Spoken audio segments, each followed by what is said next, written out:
Fala, torcida do Corinthians, nação alvinegra. Tô chegando aqui com mais um vídeo para vocês recheado de informações do Timão, várias novidades acontecendo aí no Parque São Jorge.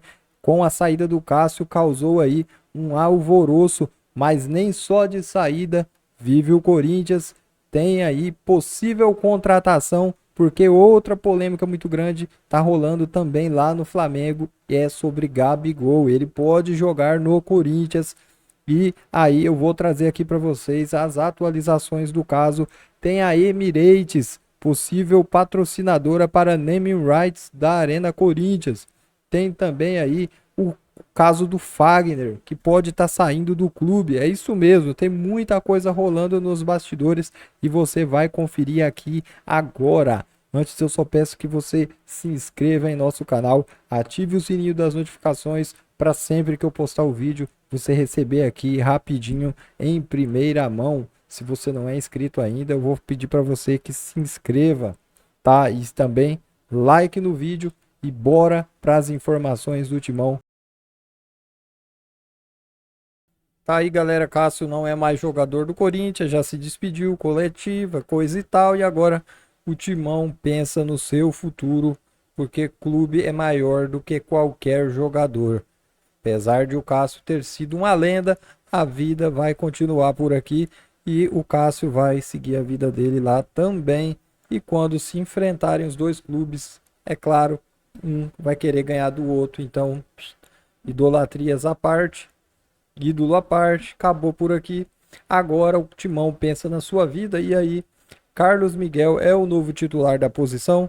Salário aí 250 mil, um pouco abaixo, né?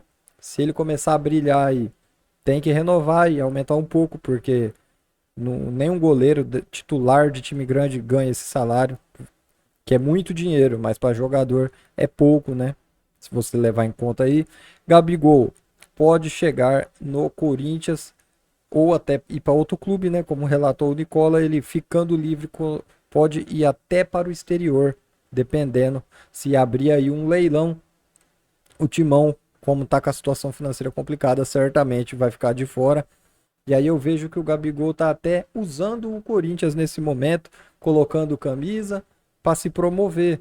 Mas e na hora que ele tiver livre de contrato?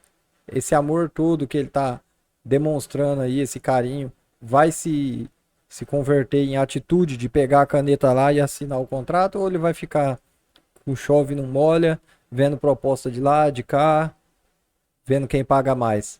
Pode ser que ele esteja usando o Corinthians apenas para se promover, apenas para causar uma confusão no Flamengo, sair e depois que ele tiver livre de contrato, ele vai para onde quem pagar mais. Essa é que é a verdade. E essa é que é a intenção da maioria dos jogadores, né? Visar sempre o lado financeiro. Outra questão que o Nicola trouxe aí foi da questão do Fagner, né? Que agora é um dos últimos moicanos, vamos dizer assim. Ele e o Paulinho ali são os dois jogadores mais veteranos do elenco. O Paulinho parece que, cara, sinceramente não quer nada com nada. E o Fagner tá ali também, pelo que a esposa dele mesmo disse, tá ali fazendo hora, não vê a hora de sair fora do Corinthians. Essa é que é a verdade. Se eles estão tão infelizes no Corinthians, por que não pegam as malas e vai? Pede a rescisão contratual. É melhor do que ficar infeliz no lugar, né? Então o Fagner também pode estar de saída, não vai ter seu contrato renovado e se brincar, se bobear ainda, vai ter uma rescisão antecipada também, porque tá muito claro que é outro aí que não quer mais ficar no Corinthians, tá bom? Então quero que vocês comentem aí tudo o que vocês acharam deste vídeo, deixem o seu comentário, a opinião de vocês, que é sempre muito importante aqui para o nosso canal, até porque o YouTube vai perceber que você engajou aí no vídeo e vai te recomendar mais vezes o nosso canal. E eu já peço para você se inscrever e ativar o sininho, porque aí quando eu postar o vídeo você já recebe, não precisa nem o YouTube divulgar, tá? Então faça isso. E para finalizar, deixa o seu like e, se possível, compartilhe o vídeo. Eu vou ficando por aqui. Forte abraço. Fiquem todos com Deus e até a próxima.